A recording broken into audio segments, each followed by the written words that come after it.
नमस्कार दोस्तों। आजकल उत्तर प्रदेश में कुंभ के लिए प्रसिद्ध नगरी प्रयागराज एक छात्र आंदोलन के लिए सुर्खियों में है। आज की इस वीडियो में हम बात करेंगे कि आखिर ये छात्र जो भविष्य में इस राज्य के आला अधिकारी हो सकते हैं, आज ये सड़कों में क्या कर रहे हैं और पुलिस जो इन पर लाठियां चला रही है, हो सकता है इसी बीच इनके ही बीच इस भीड़ से निकला हुआ एक छात्र इनका सीनियर बनकर इन्हें आदेश दे। तो शुरू करते हैं कि ये सब शुरू कैसे हुआ। दोस्तों, इस आंदोलन की शुरुआत को समझने के लिए हमें इसे शुरू से शुरू करना होगा। दोस्तों, उत्तर प्रदेश लोक सेवा आयोग ने पीसीएस प्री के लिए जनवरी 24 में एक नोटिफिकेशन निकाला था, जिसमें 220 पदों के लिए लगभग 6 लाख लोगों ने अप्लाई किया था, जिसका एग्ज़ाम डेट 17 मार्च निर्धारित की जाती है। लेकिन 7 मार्च को एक नोटिस आता है कि ये परीक्षा रद्द की जाती है, जिसका कारण पूर्व में एक भर्ती प्रक्रिया का रद्द किया जाना था, जो उत्तर प्रदेश ARO की थी, जिसमें करीब 10 लाख से ज़्यादा फॉर्म डाले गए थे। पेपर होता है, छात्रों को पता चलता है कि जिसकी वो तैयारी इतने दिनों से करते चले आ रहे हैं, उनकी मेहनत पर पानी फेर दिया गया है, क्योंकि ये पेपर लीक हो गया था, जिससे छात्रों में एक आक्रोश था। पहले तो सरकार ने मानने से ही इनकार कर दिया कि पेपर में इस तरह की धांधली हुई है। पेपर सुबह जैसे ही शुरू होता है, उससे पहले पता चलता है कि लोगों के व्हाट्सएप ग्रुप पे ये पेपर की जो कटिंग है वो पहुंच गई थी, उसके आंसर्स पहुंच गए थे। छात्रों में इसके लिए क्रोध आता है और छात्र इसके लिए प्रोटेस्ट करने की बात करते हैं। लगभग 1 महीने बाद सरकार इस चीज़ को मानती है कि हाँ, पेपर में कुछ धांधली हुई है और पेपर को रद्द किया जाता है। उसके बाद ही 17 मार्च को प्रस्तावित जो यूपीपीएससी की पीसीएस प्री की एग्ज़ाम थी, उसको 7 मार्च को एक नोटिस दिया जाता है कि अपरिहार्य कारणों की वजह से इस परीक्षा को संपन्न नहीं किया जा सकता और रद्द की जाती है।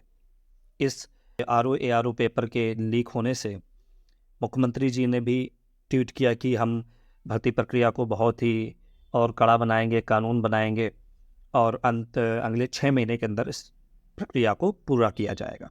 लेकिन 7 मार्च को एक नोटिस आता है और इसमें रद्द किया जाता है पीसीएस प्री की एग्ज़ाम को और कहा जाता है ये परीक्षा आगे अगले आदेशों तक संपन्न की जाएगी।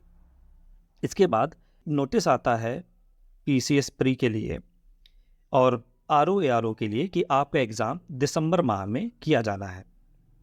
जो परीक्षा रद्द की जाती है उसको अब दिसंबर माह में किया जाता है। लेकिन उसके साथ ही एक और नोटिस दिया जाता है कि इन परीक्षाओं के लिए हम एक से ज़्यादा शिफ्ट और नॉर्मलाइजेशन की प्रक्रिया को रखेंगे। बस इसी बात पर छात्र नाराज़ हो जाते हैं कि जिन परीक्षाओं को पहले से ही निर्धारित 1 शिफ्ट में किया गया था, जिन परीक्षाओं में जब उनका नोटिस आया था उसमें कहीं भी ये नहीं मेंशन था कि नॉर्मलाइजेशन होगा या एक से ज़्यादा शिफ्ट होंगी, तो इस तरीके की चीज़ें क्यों की जाती हैं।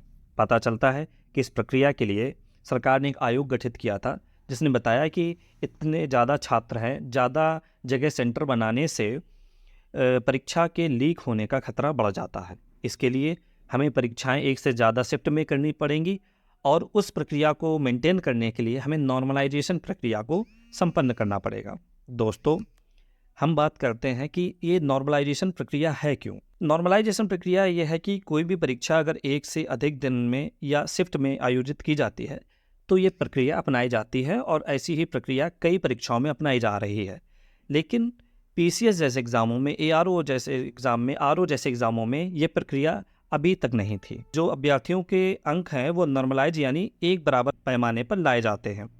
उसके लिए 2 से अधिक शिफ्ट में जब परीक्षा आयोजित की जाती है तो पेपर का स्तर कठिन है या सरल है, ये देखा जाता है और इसके लिए ही छात्रों के अंक बढ़ाए या घटाए जाते हैं। अगर हम समझें कि इसका फार्मूला क्या हो सकता है, तो इसका फार्मूला होता है कि शिफ्ट में जो टॉपर अभ्यर्थी के अंक को 100 परसेंटाइल अंक मानकर नॉर्मलाइजेशन किया जाता है। जैसे किसी एक छात्र का परसेंटाइल स्कोर निकालने के लिए शिफ्ट में बैठे उन अभ्यर्थियों की संख्या को शिफ्ट में शामिल कुल अभ्यर्थियों की संख्या से भाग करना होता है और जिससे उक्त अभ्यर्थी से कम या बराबर अंक हासिल किए हों, इसके बाद जो परिणाम आता है उसे 100 से गुणा करना होता है और ये प्रक्रिया नॉर्मलाइजेशन कहलाती है। दोस्तों, अब बात है कि छात्रों की क्या मांगे हैं और क्या छात्र इनमें क्या मांग कर रहे हैं। तो छात्रों की मांगे हैं कि जो यूपी पीसीएस और आरओ एग्ज़ाम है वो एक दिन में एक शिफ्ट में हो, नॉर्मलाइजेशन की व्यवस्था लागू नहीं होनी चाहिए, नोटिफिकेशन के अनुसार ही एग्ज़ाम हो, और अगर मांगें पूरी नहीं हो सकती हैं तो इसके लिए छात्र जो आंदोलन है वो जारी रहेगा और प्रदर्शन करते रहेंगे।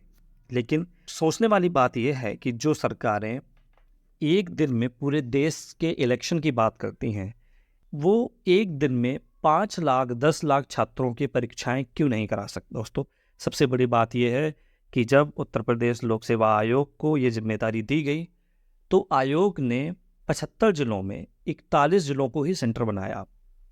इसमें एक बात और सोचने वाली है कि क्या बाकी बचे 34 जिलों में ये क्षमताएं नहीं हैं कि वो परीक्षा करा सकें? क्या ऐसे मुख्यालय भी नहीं हैं जहां परीक्षाएं कराई जा सकें? ये सबसे बड़ा अवलोकन का मुद्दा सरकार के लिए खुद है कि वो अपने 75 के 75 जिलों में पूरे एग्ज़ाम नहीं करा सकती। वो ऐसे 34-35 ऐसे ज़िले बता रही है जहाँ पे परीक्षाएं नहीं की जा सकती। तो उन ज़िलों के अधिकारियों पर क्या ऐसी कार्रवाई नहीं होनी चाहिए कि आप बच्चों के लिए एक सेंटर नहीं बना सकते? वहाँ इतना ज़्यादा करप्शन है, वहाँ इतनी ज़्यादा कह सकते हैं चीज़ें अव्यवस्थित हैं कि इन ज़िलों पर 41 जो ज़िले बने हैं, इनके अलावा जो बचे ज़िले हैं वहाँ पर परीक्षाएं नहीं करा सकती सरकार। ये सबसे ज़्यादा शर्म करने वाली बात है, ये सबसे ज़्यादा सोचनीय बात है कि ऐसे अधिकारी जहाँ वहाँ डीएम डीएसपी हैं, उनसे ये बात सख्ती से पूछी जाए कि क्यों उनके मुख्यालय, क्यों उनके जो स्कूल कॉलेज सेंटर्स हैं वहाँ पे नहीं बनाए गए। दोस्तों, अगर छात्र हित की बात की जाए तो छात्रों का हित हमेशा ही हाशिए पर रहा है। इस वीडियो पर हम बात करेंगे आने वाले समय पर कि हम कैसे इन चीज़ों को बदलें और कैसे हम आगे बढ़ें। आपसे आशा करते हैं कि आप इन सभी मुद्दों पर अपनी राय रखेंगे।